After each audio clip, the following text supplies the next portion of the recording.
UDFിന്റെ പ്രധാന തെരഞ്ഞെടുപ്പ് വാഗ്ദാനങ്ങളിലൊന്നായിരുന്നു സംസ്ഥാനത്തെ KSRTC ബസ്സുകളിൽ സ്ത്രീകൾക്ക് സൗജന്യ യാത്ര അനുവദിക്കുമെന്നുള്ളത്.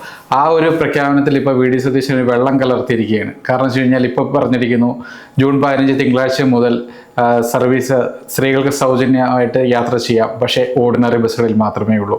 തെരഞ്ഞെടുപ്പ് ഘട്ടത്തിൽ പറഞ്ഞത് അങ്ങനെയല്ല, കേരളത്തിലെ എല്ലാ KSRTC ബസ്സുകളിൽ യാത്ര ചെയ്യാമെന്നാണ് തന്നെയാണ്. ആ ഒരു തീരുമാനത്തിൽ നിന്ന് ഇപ്പോൾ പിന്നോട്ട് പോയിരിക്കുന്നത്. ആദ്യത്തെ 100 ദിവസം പഠനം നടത്തിയതിനു ശേഷം വിലയിരുത്തിയതിനു ശേഷം എത്രത്തോളം പഠനം എങ്ങനെ ഇത് മുമ്പോട്ട് പോകുന്നു എന്ന് വിലയിരുത്തിയതിനു ശേഷം ആകാം ഇനി ബാക്കി ബസ്സുകളിലേക്ക് നടപ്പാക്കുക അല്ലെങ്കിൽ പദ്ധതിയായിട്ട് മുന്നോട്ട് പോവുക എന്നുള്ളൊരു തീരുമാനത്തിലേക്കാണ് ഇന്ന് ചേർന്ന മന്ത്രിസഭാ യോഗം എത്തിയിരിക്കുന്നത്. ഈ ഒരു സാഹചര്യത്തിൽ VD സതീശൻ പറഞ്ഞ വാഗ്ദാനത്തിൽ നിന്ന് പിന്നോട്ട് പോയിട്ടുണ്ടോ? അല്ല, വാഗ്ദാനത്തിൽ പിന്നോട്ട് പോയിട്ടുണ്ടായിരിക്കുമ്പോൾ അതിൽ ഇപ്പം തന്നെ പറഞ്ഞു കഴിഞ്ഞിട്ടുണ്ട്. കേരളത്തിലെ എല്ലാ ബസ്സുകളിലും പിന്നെ സൗജന്യ KSRTC ബസ്സുകളിലും സൗജന്യ യാത്ര എന്നായിരുന്നു UDFിൻ്റെ നേതാക്കൾ തെരഞ്ഞെടുപ്പ് വാഗ്ദാനത്തിന് പുറമെ KC വേണുഗോപാൽ ഉൾപ്പെടെയുള്ള നേതാക്കളാണ് പറഞ്ഞിരുന്നത്.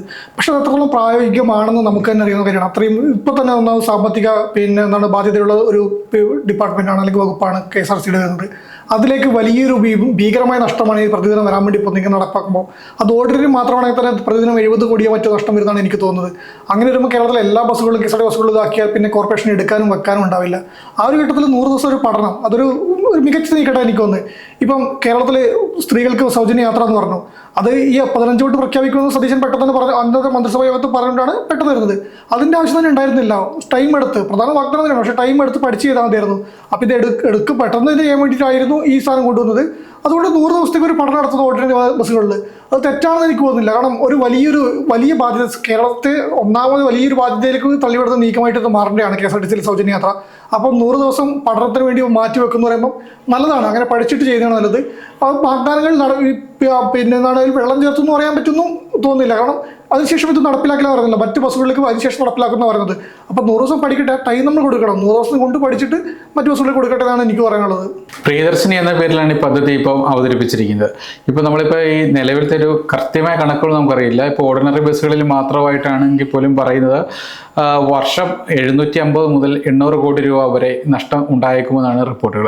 അതുപോലെ തന്നെ മറ്റ് ബസ്സുകളിലേക്ക് സൗജന്യ യാത്ര വ്യാപിപ്പിച്ചാൽ 1300 കോടി രൂപയുടെ നഷ്ടവും പറയുന്നുണ്ട്. പക്ഷെ വലിയൊരു നഷ്ടം ഉണ്ടാകുമെന്ന് പറയുമ്പോഴും VD സതീശൻ പറയുന്നുണ്ട് ഇതിനു വേണ്ടിയുള്ള തുക കണ്ടെത്തും അല്ലെങ്കിൽ സർക്കാരിന് സഹായം ഉണ്ടാകും എന്ന് പറയുന്നുണ്ട്. പക്ഷേ ഈ ശമ്പളത്തിനും പെൻഷനും കൂടാതെയാണ് ഈ തുകയും കൂടെ കണ്ടെത്തേണ്ടതെന്നുള്ള വലിയ ബാധ്യതയുണ്ട്. നിലവിൽ ഇപ്പോൾ ശമ്പളവും പെൻഷനും കൊടുക്കാൻ പോലും സർക്കാരിനല്ല KSRTCക്ക് സാധിക്കുന്ന സർക്കാരിന്റെ സഹായം കൊണ്ടാണ്. ഈ ഒരു സാഹചര്യത്തിൽ ഈ സൗജന്യ യാത്രയ്ക്ക് വരുന്ന ഭീകരമായ ഒരു തുകയും കൂടെ സർക്കാർ KSRTCക്ക് നൽകേണ്ടതായിട്ട് വരും. അവിടെയും ഇതൊരു വലിയൊരു ബാധ്യത തന്നെയാണ്. കാരണം വെച്ചാൽ ഇപ്പോൾ ലിജി മുമ്പ് പറഞ്ഞ പോലെ ഇത് നല്ലപോലെ പഠിച്ച ശേഷം മാത്രം നടപ്പാക്കേണ്ട പദ്ധതിയായിരുന്നു. പക്ഷെ പഠിച്ചാൽ പോലും ഈ പദ്ധതി നടപ്പാക്കൽ വിജയിക്കില്ല എന്ന കാര്യത്തിൽ ഉറപ്പാണ്. കാരണം KSRTCയുടെ അവസ്ഥ അത്രയും മോശമാണ്. അങ്ങനെ ഒരു സാഹചര്യത്തിലാണ് ഇപ്പോൾ പ്രഖ്യാപനം നടത്തിയത്. പക്ഷെ പറഞ്ഞ വാക്ക് പിൻവലിക്കാൻ പറ്റില്ല. കാരണം തെരഞ്ഞെടുപ്പ് ഘട്ടത്തിൽ നടത്തിയ വാഗ്ദാനമാണ്. അതുകൊണ്ട് സ്ത്രീകൾക്ക് യാത്ര അനുവദിച്ചേ പാടുള്ളൂ. അപ്പം മറ്റൊരു മാർഗവും ഇല്ലാതെ ഓർഡിനറി ബസ്സുകളിൽ മാത്രമാക്കി ആദ്യത്തെ 100 ദിവസത്തേക്ക് അനുവദിക്കുക എന്നുള്ളത് ഒരു പോംവഴി ഇല്ലാതെ ഒരു അവസ്ഥ വന്നിട്ടുണ്ട്. ഇനി സർക്കാരിന്റെ മുന്നിലുള്ളൊരു വശം എന്ന് പറഞ്ഞു കഴിഞ്ഞാൽ ഒന്നെങ്കിൽ ഈ പരിപാടി 100 ദിവസം കഴിയുമ്പോഴത്തേക്ക് ഏറെക്കുറെ പൂട്ടി കിട്ടും എന്നുള്ള ഒരു നരേഷൻ ജനങ്ങൾക്കുള്ളിൽ എത്തിക്കും. ഇപ്പം ജനങ്ങൾ തന്നെ പറയുമോ ഇപ്പൊ ഇതിങ്ങനെ പോയി കഴിഞ്ഞാൽ KSRTC മുടിയുന്നുള്ളൊരു തോന്നലുണ്ടാവും. ജനങ്ങൾക്ക് തന്നെ വലിയ ഭീകരമായ നഷ്ടം വരുന്നത്. കാരണം നികുതി വർധന പോലെ മറ്റു രീതിയിലേക്ക് സർക്കാർ ഇത് ഈടാക്കാൻ വേണ്ടി ശ്രമിക്കും. കാരണം KSRTCക്ക് ഇപ്പം പറഞ്ഞല്ലോ പെൻഷനും പിന്നെ ശമ്പളം തന്നെ നൽകാൻ വേണ്ടി പറ്റുന്നില്ല. ആ ഒരു ഘട്ടത്തിൽ ഇത്രയും പ്രതിദിനം വരുന്ന ഈ വലിയൊരു സാമ്പത്തിക ഭാരം അത് KSRTCക്ക് വീഴ്ചാൻ വേണ്ടി സർക്കാരാണ് കോമ്പൻസേറ്റ് ചെയ്ത് കൊടുക്കേണ്ടത്. അത് വലിയ നഷ്ടം വരും. എനിക്കൊന്ന് കുറച്ചും കൂടി ഇപ്പം മറ്റ് സംസ്ഥാനങ്ങൾ ഇപ്പോൾ തമിഴ്നാടായാലും കർണാടകയിലും ഇതൊക്കെ നടപ്പിലാക്കിയിട്ടുള്ള പറയുമ്പോൾ അവിടെ കുറേ ലിമിറ്റ് വെച്ചിട്ടുണ്ട്. നമുക്ക് ദൂരപരിധി നിശ്ചയിക്കാം, പല പരിധികളിൽ ചെയ്യാൻ വേണ്ടി പറ്റും. എല്ലാ ബസ്സുകളും കൊടുക്കണം എന്ന് പറയുന്നതിൽ തന്നെ കാര്യമുണ്ടെന്നില്ല, ഓർഡിനറി മാത്രം മതി. അല്ലെങ്കിൽ സ്പെഷ്യലൈസ്ഡ് ബസ് ഇറക്കാം, പിങ്ക് ബസ് പോലുള്ള ബസ്സുകൾ ഇറക്കിയിട്ട് ആ രീതിയിൽ മാത്രം ചെയ്യാം. അങ്ങനെയാണെങ്കിലും കുഴപ്പമില്ല. പക്ഷേ അങ്ങനെ വരുമ്പോൾ ഇത് വലിയൊരു വേറെ ലോകത്തെ ബാധിക്കുന്നുണ്ട്. നമ്മൾ കാണണം, സ്വകാര്യ ബസ്സുകളെ ഇത് ബാധിക്കും. അതൊരു വിഷയം. രണ്ടാമത്തെ വിഷയം ഞാൻ കാണുന്നത് എല്ലാ സ്ത്രീകൾക്കും കൊടുക്കുന്നതിന് പകരം പിന്നെ ഈ പറഞ്ഞ വരുമാന പരിധി ഉയർന്ന ജോലിയുള്ള സ്ത്രീ ഈ പദ്ധതി ഏറ്റവും കൂടുതൽ പ്രയോജനപ്പെടുന്നത് ഈ ഒരു കടയിൽ നിൽക്കുക സെയിൽസ് ഗേളായിട്ട് പോകുന്ന സ്ത്രീകൾക്ക്, അല്ലെങ്കിൽ പിന്നെ ഈ ഫാക്ടറികളിൽ പോയി പണിക്കുന്നവർക്ക്, തൊഴിലാളി സ്ത്രീകൾക്കൊക്കെ വലിയ രീതിയിൽ ഗുണം ചെയ്യും. കാരണം അവരുടെ വാഹനത്തെ വണ്ടിക്കൂലിയുടെ ഒരു പൈസ ഒരു 20-40 രൂപ ദിവസം മാറ്റം മിച്ചമാക്കാമെന്ന് പറഞ്ഞാൽ അത് അവർക്ക് വലിയൊരു മാറ്റമായിട്ട് തന്നെ വരും. ആ ഒരു പൈസ അവർക്ക് കരുതൽ തന്നെയാണ്.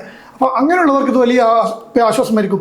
അതേസമയം സർക്കാർ ജീവനക്കാരായ സ്ത്രീകൾക്ക് അല്ലെങ്കിൽ ഉയർന്ന ശമ്പളമുള്ള സ്ത്രീകൾക്ക് അവർക്കിത് കൊടുക്കേണ്ട ആവശ്യം ഉണ്ടോ എന്നുള്ള രണ്ടാമതൊരു ചോദ്യമുണ്ട്. ആ രീതിയിൽ കൂടി 100 ദിവസം കൊണ്ട് പഠനം നടത്തുമ്പം അങ്ങനെ പഠനം നടത്തിയിട്ട് ഓർഡിനറി ബസ്സുകളിൽ മറ്റു ബസ്സുകളിൽ കൂടി എത്തിക്കുന്ന സമയത്ത് മറ്റ് ബസ്സുകളുടെ സെക്ഷനിലേക്ക് കൊണ്ടുപോകുന്ന സമയത്ത് ഇങ്ങനെ എന്തെങ്കിലും ഒരു മാനദണ്ഡം വെച്ചാൽ കുറച്ചുകൂടി അത് വൈഡായിട്ട് ചെയ്യാൻ വേണ്ടി പറ്റും. അപ്പൊ ഈ പറഞ്ഞ വാഗ്ദാന ലംഘനം ഒരു കാര്യം ഇവിടെ ഉണ്ടല്ലോ. അത് നമ്മൾ പറഞ്ഞല്ലോ, അത് പിന്നെ ഒരിക്കലും നടപ്പിലാക്കാൻ കഴിയില്ല എന്ന് ഞാൻ പറയുന്നില്ല. സർക്കാരിന്റെ ഇപ്പൊ നമുക്ക് മറ്റു പദ്ധതികളുടെ വരുമാനം വർദ്ധിപ്പിക്കാനുള്ള വഴിയുണ്ടെങ്കിൽ ചിലപ്പോൾ നടപ്പിലാക്കിയേക്കും. പക്ഷേ ഒരു 99% നമുക്കത് പരിധിയുണ്ട്. ഈ പറയുന്ന എല്ലാവർക്കും എനിക്കൊന്ന് രമേശ് പിഷാരടി പ്രചരണ സമയത്ത് KC വേണുഗോപാൽ പിഷാരടി പറഞ്ഞതെന്ന് കേരളത്തിൽ എവിടേക്കും പോവാം, പിന്നെ സൗജന്യമായിട്ട് KSRTC പോവാം, ഒരു പൈസയും വേണ്ടി വരില്ലാന്ന്. അതൊക്കെ നടപ്പിലാക്കുമ്പോൾ നമുക്കറിയാം ഈ പറഞ്ഞ പൈസയുടെ വലിയൊരു ഭീകരമായ നഷ്ടത്തിലേക്കാണ് KSRTC പോകുന്നത്. അത് മറ്റ് സംസ്ഥാനങ്ങൾ ഈ പറഞ്ഞ തമിഴ്നാടായാലും കർണാടകയായാലും ഇനിയിപ്പം ന്യൂഡൽഹിയിലാണ് ഇത് ഫസ്റ്റ് തുടങ്ങിയത്. എനിക്കൊന്നും കേരളം 8 സംസ്ഥാനങ്ങൾ ഇതിനോടൊപ്പം തന്നെ നടപ്പിലാക്കിയിട്ടുണ്ട്. ഏറ്റവും ഒടുവിൽ ജൂൺ 1 മുതലാണെന്ന് തോന്നുന്നു പശ്ചിമ ബംഗാളിലൂടെ നടപ്പിലാക്കിയിട്ടുണ്ട്. അങ്ങനെ 8 സംസ്ഥാനങ്ങൾ ഇതിനോടൊപ്പം തന്നെ സ്ത്രീകൾക്ക് സൗജന്യ യാത്ര സർക്കാർ ബസ്സുകൾ അനുവദിക്കുന്നുണ്ട്. പക്ഷേ ഈ 8 സംസ്ഥാനങ്ങൾ നോക്കുമ്പോൾ സാമ്പത്തികമായിട്ട് കേരളത്തെക്കാൾ ഒരുപാട് ഭദ്രതകളിലാണ്. സർക്കാർ 2 കോർപ്പറേഷനും അതുപോലെ തന്നെ വലിയ കോർപ്പറേഷനുകളാണ്, വലിയ സാമ്പത്തിക ഭദ്രതകളിലാണ്. കർണാടകയിലും തമിഴ്നാടായാലും കേരളത്തെ അപേക്ഷിച്ച് വളരെ ഇതുണ്ട്. കേരളത്തിനൊരു അവസ്ഥ വരുമ്പോൾ കേരളത്തിൽ ഇപ്പം തന്നെ എനിക്കൊന്ന് 10-12,000 ബസ്സുകളാറ്റം പിന്നെ കാലാവധി വാലിഡിറ്റി തീരാൻ വേണ്ടി പോകുന്ന ബസ്സുകളുണ്ട്. അത് കോടതി വിധി അനുസരിച്ചാണ് ഇനി നിൽക്കേണ്ടത്. ഇപ്പം ഈ ഒരു നഷ്ടം വരുന്ന സമയത്ത് ഇത്തരത്തിലുള്ള ഒരു നമ്മൾ പെൻഷനും ശമ്പളത്തിനും കാര്യം വീണ്ടും പറയുകയില്ല, അതൊരു വസ്തുതയാണ്. അതോടൊപ്പം ഈ സ്ത്രീകളുടെ ബാധ്യത കൊണ്ട് വരുന്ന സമയത്ത് വാഹനങ്ങൾ മെയിൻ്റനൻസ് ചെയ്യാൻ വരെ പൈസ ഇല്ലാത്ത അവസ്ഥയിലേക്ക് KSRTC പോകും. അത് നഷ്ടത്തിലേക്ക് സർക്കാരും പോകും. അങ്ങനെ മെയിൻ്റനൻസ് വരാത്ത സമയത്ത് നിന്നും ബസ്സുകൾ കട്ടപ്പുറത്താവും. KSRTC ബസ്സുകളൊക്കെ അവസ്ഥ നമുക്കറിയാലോ. പഴയ ഒരുപാട് മാറ്റം പറഞ്ഞാലും അത്ര വലിയ മാറ്റമൊന്നും വന്നിട്ടൊന്നുമില്ല. ഈ മെയിൻ്റനൻസ് ചെയ്യാൻ പറ്റാതെ വാഹനങ്ങൾ കട്ടപ്പുറത്തായാൽ ഇത് ചുരുക്കുന്ന ബസ്സുകളിലേക്ക് പോകും. കോർപ്പറേഷന് വീണ്ടും മെലിയുന്ന അവസ്ഥയൊക്കെ എത്തും. ഇപ്പം നമുക്കറിയാം ടൂറിസ്റ്റ് യാത്രകൾ നടത്തുന്നുണ്ടല്ലോ KSRTCയുടെ, എൻ്റെ പേര് മറന്നു, അങ്ങനത്തെ പദ്ധതിയുണ്ട്, കൊറിയർ പദ്ധതിയുണ്ട്, വാഹനങ്ങളിൽ കച്ചവടം പിന്നെ ബോട്ടുകൾ കൊടുക്കുന്നത്, അങ്ങനെ പല പദ്ധതികളിലൂടെ കൊറിയർ സർവീസിലൂടെ KSRTC വരുമാനം പടിപടി ഉയർത്തിക്കൊണ്ടുവരികയായിരുന്നു. അത് മറ്റു വരുമാനങ്ങൾ കൂട്ടണം, ടിക്കറ്റ് ഇത്ര വരുമാനങ്ങൾ ഉയർത്താൻ വേണ്ടിയുള്ള ഒരു ശ്രമം നടത്തുന്നുണ്ടായിരുന്നു. ആ ഘട്ടത്തിലാണ് ഇങ്ങനൊരു ഭീകരമായ നഷ്ടം ഒരു പകരം കെട്ടിക്കൊണ്ടുവരുമ്പോൾ ഇപ്പുറത്ത് അഴിച്ചു വിടുന്ന അവസ്ഥയിലേക്ക് വരുന്നത്. അത് വലിയ നഷ്ടത്തിലേക്ക് പോകും. അതുകൊണ്ട് പഠിച്ച് 100 ദിവസം എടുക്കുന്നതിൽ ഈ പറഞ്ഞ വാഗ്ദാനത്തിൽ വെള്ളം ചേർക്കലാണ്, സംശയമില്ല. പക്ഷേ അതിനായി കാണേണ്ടതില്ലാതാണ് എനിക്ക് തോന്നുന്നു. നിലവിലെ അവസ്ഥയിൽ 100 ദിവസം കൊടുക്കുക, അവർ മനസ്സിലാക്കട്ടെ, സർക്കാർ ഗതാഗത വകുപ്പ് മനസ്സിലാക്കട്ടെ, നടപ്പിലാക്കാനാവുന്നില്ലെങ്കിൽ ജനങ്ങളുടെ മുന്നിൽ പറയുക ഇതാണ് അവസ്ഥ, ഞങ്ങൾക്ക് ഇങ്ങനെ ആഗ്രഹം ഉണ്ടായിരുന്നു, മറ്റു സംസ്ഥാനം നടക്കുന്നതൊന്നും ആവില്ല, അങ്ങനെ പറഞ്ഞു കൊണ്ടിരിക്കുന്നത്. അതിൽ അഭിമാനമൊന്നും നോക്കേണ്ടതില്ല. ഇല്ലെങ്കിൽ 5 വർഷത്തേക്ക് ഇങ്ങനെ വരുവാണെങ്കിൽ, മറ്റു ബസ്സുകളിലേക്ക് വരുവാണെങ്കിൽ 5 വർഷം കഴിഞ്ഞ് ഇറങ്ങുമ്പോഴേക്കും ഇപ്പം നമുക്കറിയാം ഖജനാവിനെ കുറിച്ചൊക്കെ പറഞ്ഞ് അതിൻ്റെ വസ്തുതയൊക്കെ പുറത്തു വരുന്നുണ്ട്.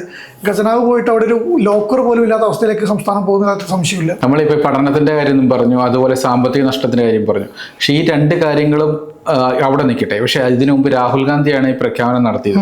രാഹുൽ ഗാന്ധിയെ കൊണ്ട് ഇത് പറയിപ്പിച്ചാവും സ്വാഭാവികമായിട്ടും. പക്ഷെ നമ്മൾ അങ്ങനെ ഒരു തീരുമാനം പ്രഖ്യാപിക്കും പോലും ഈ കേരളത്തിലെ KSRTCയുടെ അവസ്ഥ അറിയാത്തവരൊന്നും അല്ല ഈ VD സതീശൻ അടക്കമുള്ളവർ.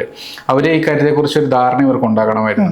ഇപ്പം നമ്മൾ ലിജിനിപ്പം പറഞ്ഞ പോലെ തന്നെ പ്രായം പറയുന്നുണ്ട്. ഇപ്പോൾ ഒരു 1 ലക്ഷം രൂപയോളം ശമ്പളം മേടിക്കുന്ന ഗവൺമെന്റ് ഉദ്യോഗസ്ഥരടക്കമുള്ള സ്ത്രീകളൊക്കെ ഉണ്ട്. അവരെല്ലാവരും തന്നെ ഈ ബസ്സുകളിലേക്ക് കൂടുതലായിട്ട് യാത്ര ചെയ്യാൻ താല്പര്യപ്പെടും. പൊതുവെ ചിലപ്പോൾ ഇരുചക്ര വാഹനങ്ങളിൽ പോകുന്നവരടക്കം ഈ KSRTC ബസ്സുകളിലേക്ക് എത്തും, ഓർഡിനറികളിലേക്ക് എത്തും. അപ്പോഴത്തേക്കും ഈ ചെലവ് അവിടെ കൂടിക്കൊണ്ടിരിക്കുക. സ്ത്രീകളുടെ എണ്ണം കൂടും. ചിലപ്പോൾ ആ ബസ് നിറയെ സ്ത്രീകളാവും, ചിലപ്പോൾ പുരുഷന്മാരുടെ എണ്ണം വരെ KSRTC ബസ്സുകൾ കുറയുന്ന സാഹചര്യം ഉണ്ടാവും.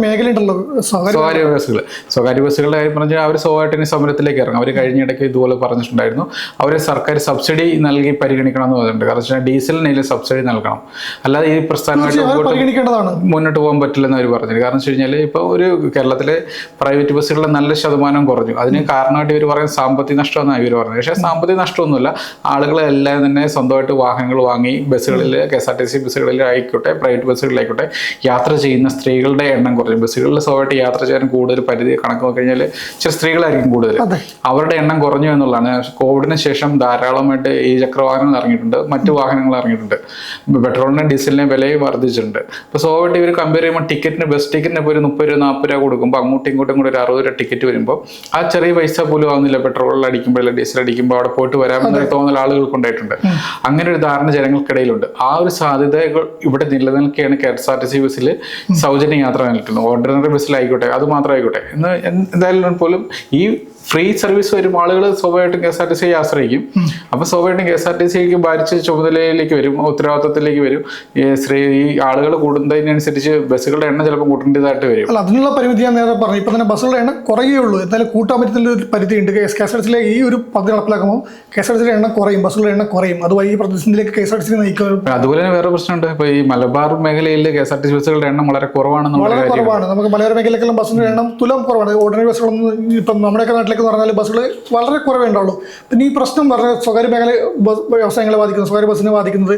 ഇപ്പോൾ ഒരു വീട്ടിൽ നിന്ന് ഒരു കുടുംബം പോവുകയാണെങ്കിൽ അവർ എന്തായാലും ഓർഡിനറി ബസ്സിന് പ്രിഫർ ചെയ്യും. കാരണം സ്ത്രീകൾക്ക് പൈസ വേണ്ട, അവർ ആരായാലും ഇപ്പം പ്ലാൻ ചെയ്യുമ്പോൾ ഇനിയിപ്പം ആ ബസ്സുകൾക്ക് ഇനിയിപ്പോൾ കയറാൻ പറ്റുന്നില്ലെങ്കിൽ ആ പുരുഷന്മാർ പ്രൈവറ്റ് ബസ് കയറിപ്പോയാലോ അല്ലെങ്കിൽ കേസിൻ്റെ മറ്റു ബസ് കയറിപ്പോയാലോ സ്ത്രീകൾ എന്തായാലും ഇതിന് പോകാൻ നിൽക്കും. ആരെങ്കിലും ഒരു 40 രൂപ കൊടുക്കുക അല്ലെങ്കിൽ 20 രൂപ കൊടുക്കുന്നിടത്ത് വെറുതെ പോകാൻ പറ്റുമ്പോൾ അതിൽ ചൂസ് ചെയ്യൂ.